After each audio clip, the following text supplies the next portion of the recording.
Alrighty, I'm on to the slave cylinder, to the master cylinder that I changed in the back. In the slave cylinder, I don't have any knee pads on these rocks, like a son of a gun. And the slave cylinder is that right there. It goes up that way. And that's it down here, that's its pin. So, that is my mission. I got the C-clips off of it, so I'm gonna see what happens if I try to bang-a-dang-a-ling-dong, bang-a-ling-a-ding-dong all day long, this thing. Yeah. I hope I didn't do that. Leaning on it, sure did. So, let's see what happens here. Alright, got it, the pin out. It's down over there. I left my rod in there for right now, just to keep the cylinder up in there. And then I'll do this one down here.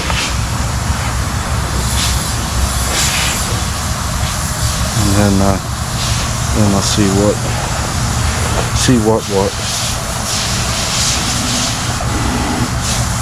Said to put it down on the ground like this to work on this, but I'm almost wondering.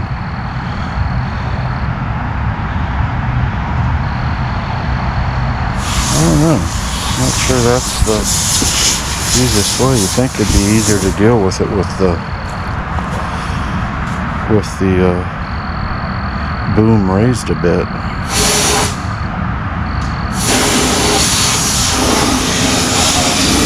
I think I may have to do.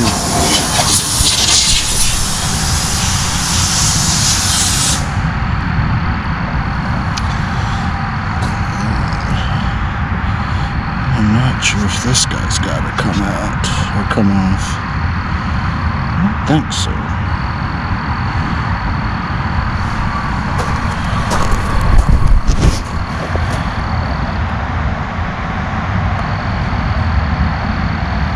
Hoping these are the hoses for it, so I don't have to deal with stuff back up in there to put them on and off.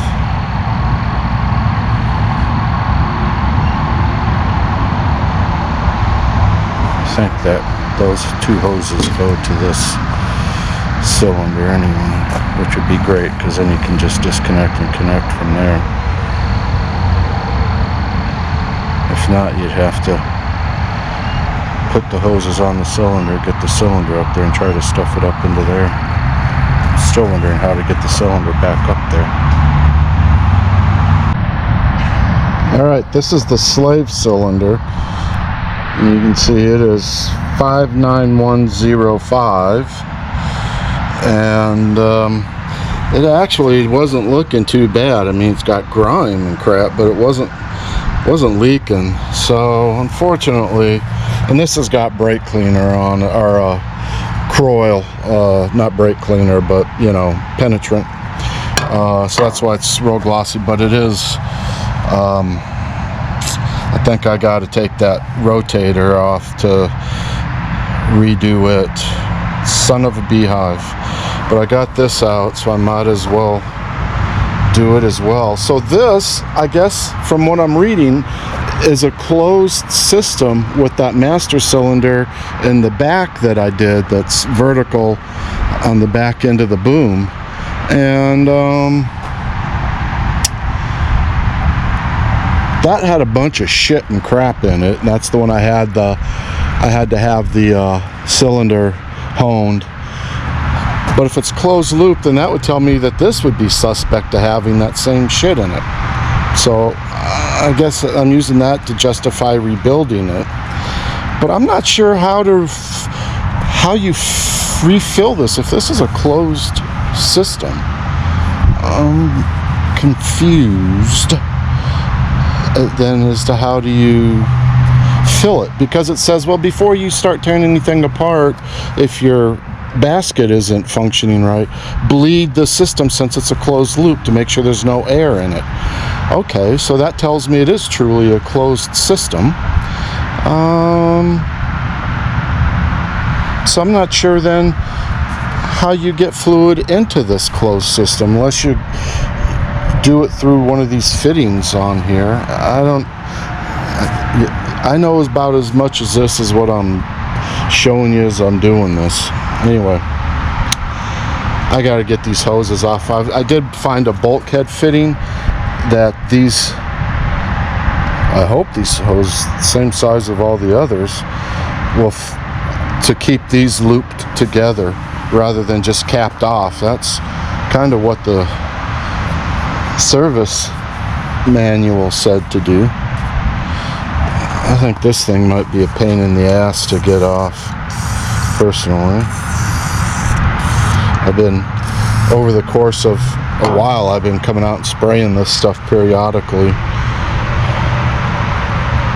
But I'm gonna have to use my Kubota to lift this basket. That's what I'm gonna have to do. But let me get these hoses off so I can get this thing in the shop. And I gotta get some wrenches. This is the fitting I got to loop those slave cylinder lines together. So this is, as you see, ORFS. So this should be a 6. So male by male. These are kind of difficult to find. The true male to male, I did find that and ordered it. It's just nothing was very quick. So this bulkhead fitting should do the same thing. But these are different fittings, right? They have the O-rings in the fittings. So they are different than other fittings, which are different than this fitting. So there you go. I'm diverse. I'm using different fittings. And go put it on.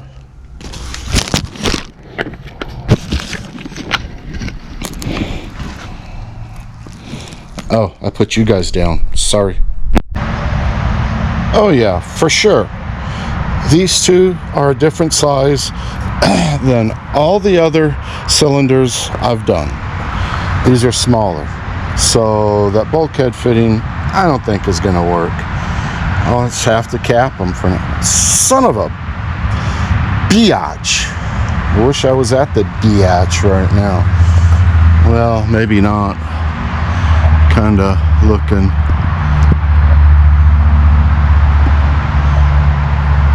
Huh. Fly on, little bird. Should go dump some corn back there for the John Deere's. Alright, let me finish this. Yeah, this fluid isn't looking good. So that crap that was up there, that's if this is a closed system with the master cylinder and the slave cylinder, you know, that's the parts terminology, not mine. But anyway, this stuff is not looking kosher. I think this got crap in it, and we'll see. I'll just have to learn how to charge the system. Yeah, and of course it is small, right? That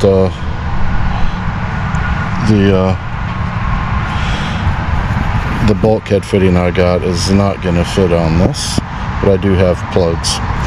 All right. So there is some crap in here. This is not nearly as bad as the master was, but you can see there's some marking on that. It's kind of a positioning. This uses for positioning, you know,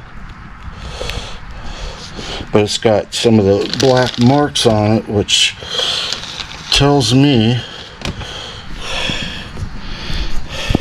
it was rubbing down in there. Let me get a flashlight here.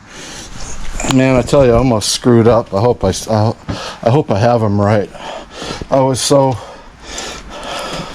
misfocused because the fittings were different size, I forgot to mark my hoses as to which one was which.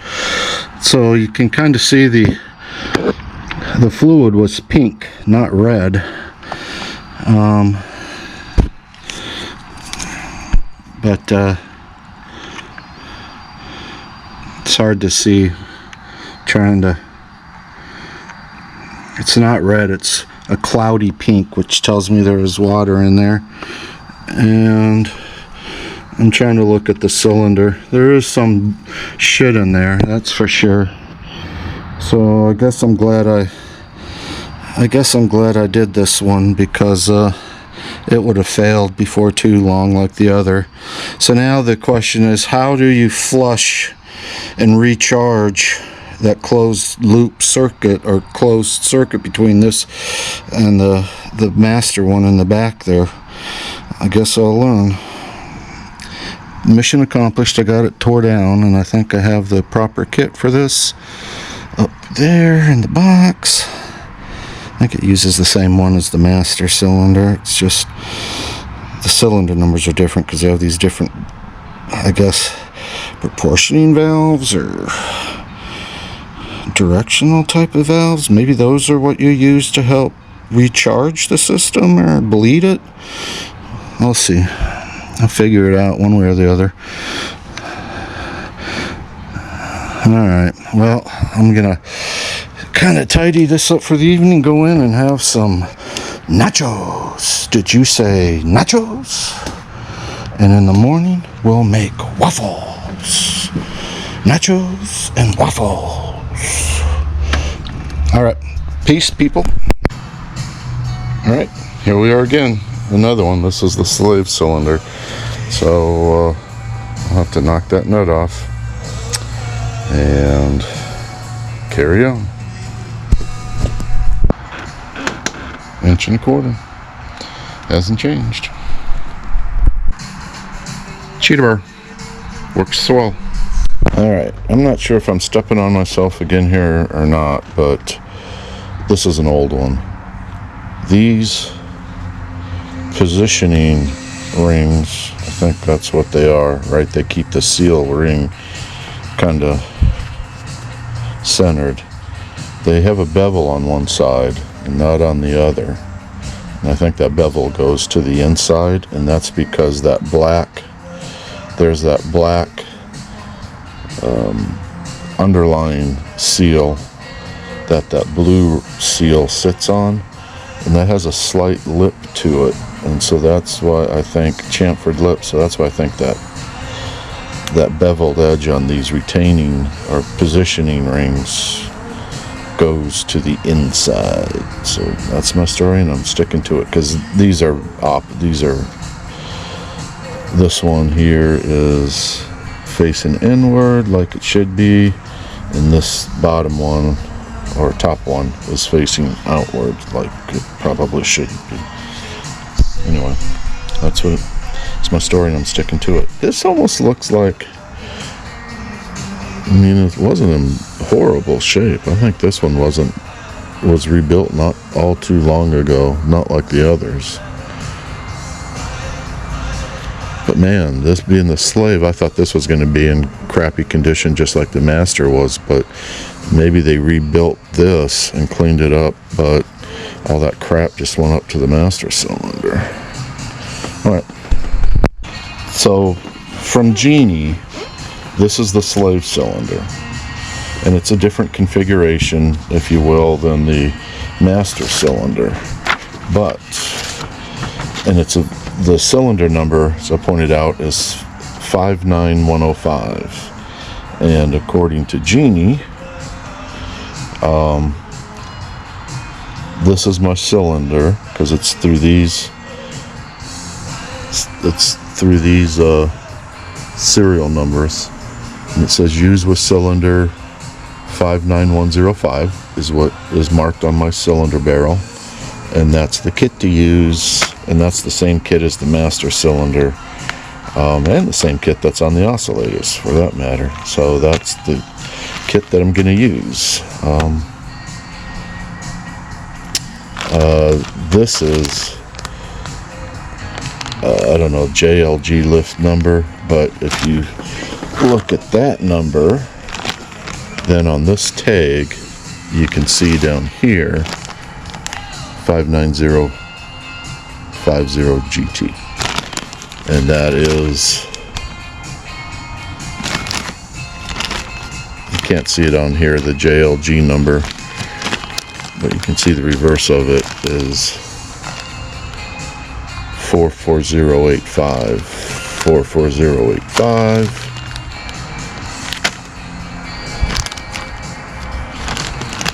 And then their part number from where did I get these from? Max Quip is 578626, 578626. All the same.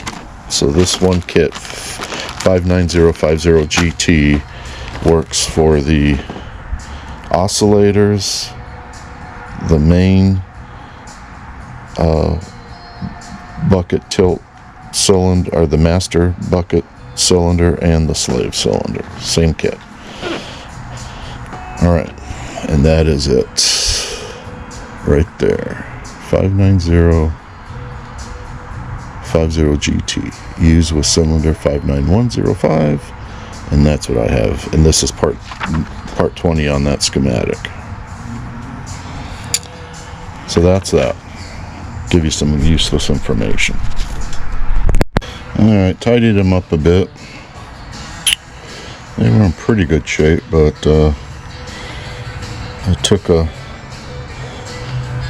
kind of a grit of a red pad and little disc and like a red Brillo pad type of thing, and gave them a good whacking. I'm not sure where it is. There it is. Used that.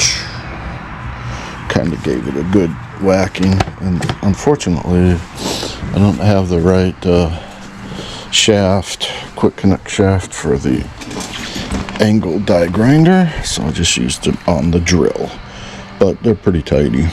I used some 600, 1000, and 2500 grit to touch up a couple of things, and put the seals back in it.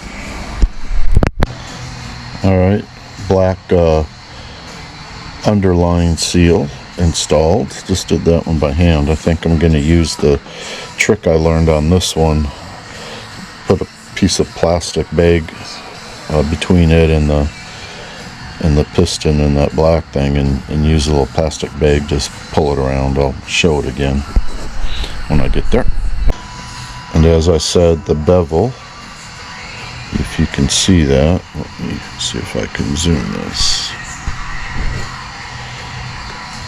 You can see that bevel is going to go towards or inward. That's how I did that one. And this one's going inwards, and that's kind of because there's a slight edge with that black seal on there. So I think that's what this allows. That flat face fits up flush against the flat face of the piston itself, and that bevel runs up against that black seal down there. But this is going to go on after this one. Just mentioning the bevel. Alright, let's see if this little small piece of plastic I have will work. So this was one of the plastic baggies that this thing came in, that the seals came in. But let's see if it works. Oh yeah, like a charm. Man, that's so much easier than struggling. So I appreciate whoever that was on YouTube that I caught the idea from. And I don't know who they got the idea from, but it certainly works out. There we go. Alright, now for the jam nut. I don't know, I can never recall what thing's called. This drops down first, then this drops down again, This drops down first, this then drops down. The valley faces the fluid or the pressure, and I need to use this little doohickey to get it down into there. I've done it a couple of times and it worked out pretty swiftly, and I've done it a couple of times and it was a little frustrating, so I'll see how this one goes.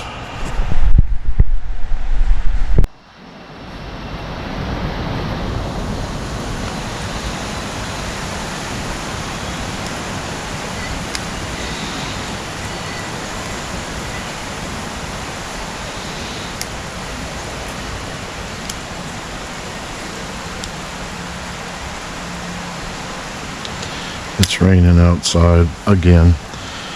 So this is Saturday, early afternoon, and we have gotten 5 inches of rain this week.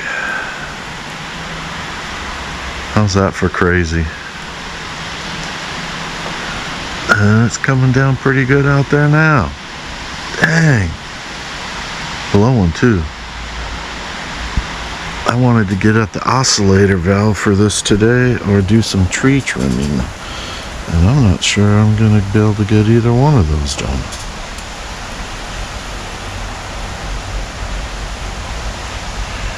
Let's see if I can get this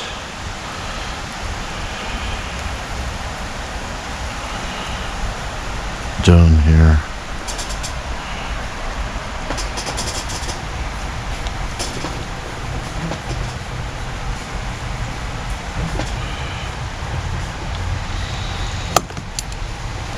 Hey.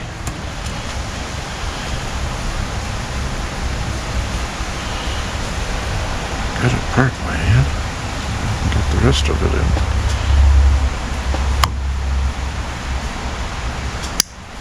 Yep.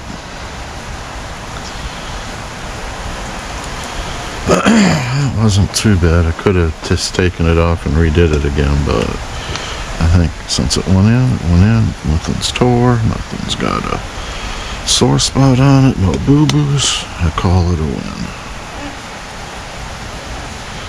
I did it dry this time. I didn't even put any transmission fluid on it. Probably should have maybe, but keep it from ripping, but it went, so I'm not worried about it.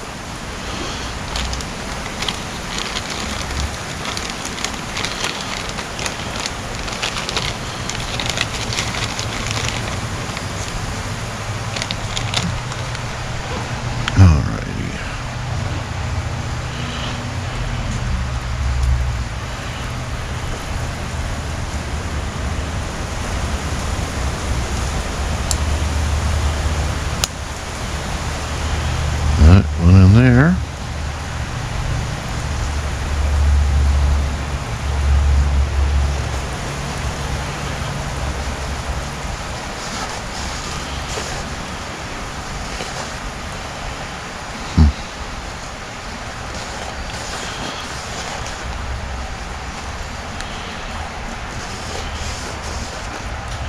Still some rust crap in here. I ran the pad over it for a little while. Still getting some out.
Alrighty, almighty.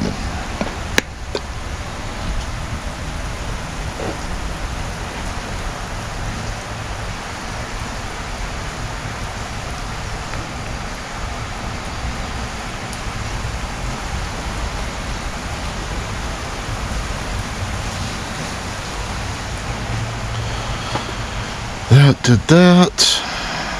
That one's done. I got these little doodads on the shaft.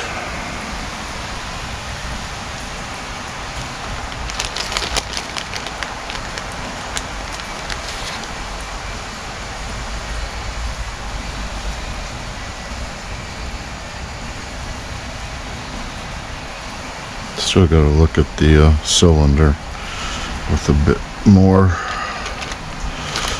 of an eye.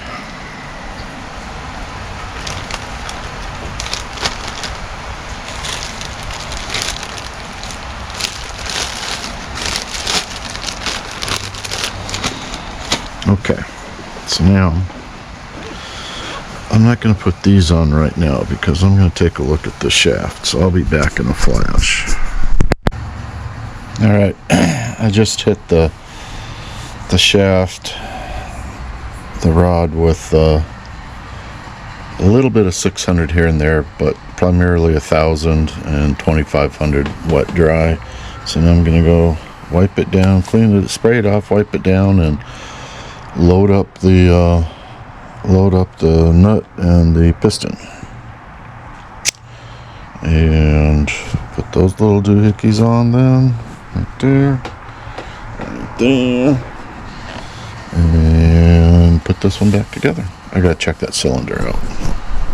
Looks like it stopped raining. Now it's gonna be humid as hell. Alright, quick change. I'm gonna continue on with some sanding. I can just see the swirl marks a bit that I did, so I'm gonna go over it with some 3,000, step it up to 5,000, and do some 7,000. Have it out, might as well do it. Just I think it'd be fine the way it is, but if it makes me feel better, then it makes me feel better.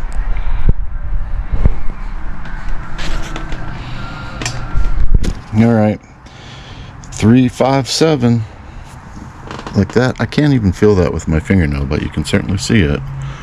And so it's not perfect. It's 20 years old, 25 years old, but I think it'll provide service until I'm done with it. So I'm gonna go wipe it, spray it, and wipe it down and put it together.